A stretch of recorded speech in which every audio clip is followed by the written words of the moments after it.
Hi you guys, Miss Jess from the Art Center here.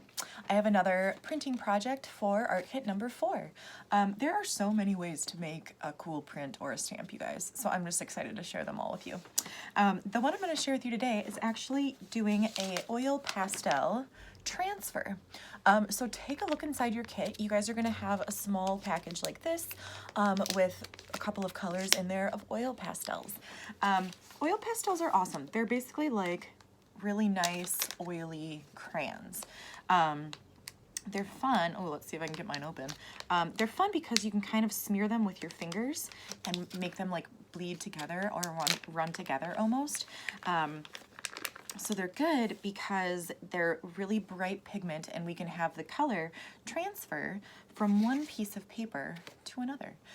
So what I'm going to show you guys today is how to transfer color like this onto another sheet of paper. Pretty sweet, okay?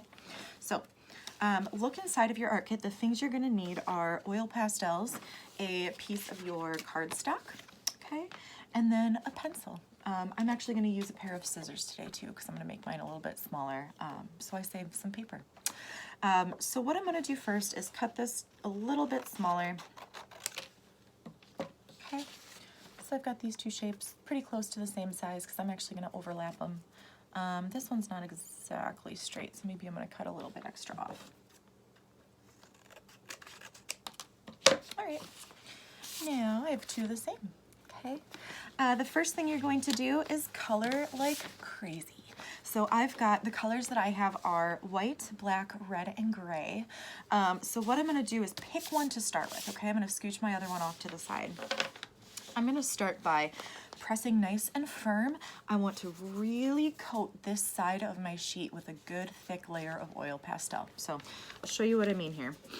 I'm pressing nice and hard. I'm going back and forth. I'm going to be going rather quickly just so you guys don't have to watch me forever. But take your time doing this, okay? So maybe this time I'm going to do a pattern of red and black.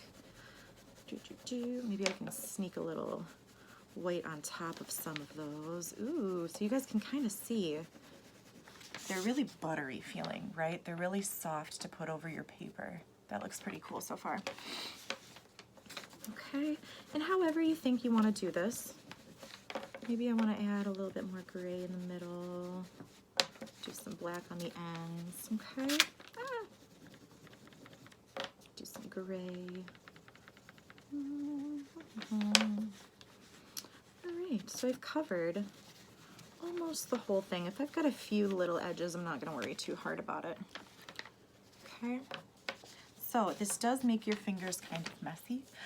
You notice that I am working on a table that's covered in paper, so not a bad idea, especially if you're going to accidentally kind of go outside of the lines. So I used my colors gray, white, red, and black to create this. Now what I'm going to do, remember that other sheet that I cut up that's the exact same size? I'm actually going to put these two together like a sandwich with my colors facing it. So I'm going to go ahead, lay it right on top. Cool. So it's a little sandwich now, okay? Now, using your pencil, I'm going to draw something on this sheet, right? Remember, the back of this is where I colored with my colors, right? So this is the sheet I'm drawing on the back of it now that it's pressed against another sheet, okay? This one before I did my name, which I thought was really fun, so I'm actually just going to show you guys how to do that again. Taking my pencil, I'm going to press nice and firm. Okay, really firm, because the idea is that if I press really hard on this side of it, it's going to transfer the oily colors onto my next sheet. So here we go. I'm just going to write out Miss Jess, and I'll hold it up in a second so you guys can see. Really nice and firm, right? You guys can take your time. It doesn't have to be your name either. This could be an animal, it could be a house, it could be anything you want it to be.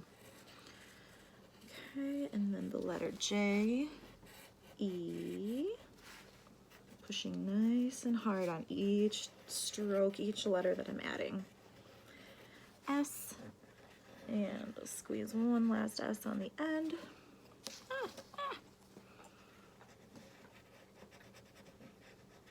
Okay, really solid. I'm almost like almost like I'm trying to make an indent in my paper. Okay, so I pushed really nice, super hard, right? I hope you guys can tell that you can see how much ink is on there, how much lead is on there. I pushed nice and hard, okay? Really thick letters. Let's see how it turned out. I'll take the top one off. Hey, that turned out pretty cool. So you can see, I'll hold this one up again. Which way does it go here? Like this, right? Do you see how my colors match up? So the black, transferred black, blackish gray, you can see how it changed from like a gray into a red color to white to red to black again, okay? I don't know, so just kind of fun. It's almost like a science experiment. You can practice transferring different colors. You could draw different things. Like I said, it could be people, doesn't have to be your name, doesn't have to be a word. So have fun. Push nice and hard so that your colors transfer really well, and I can't wait to see what you guys come up with.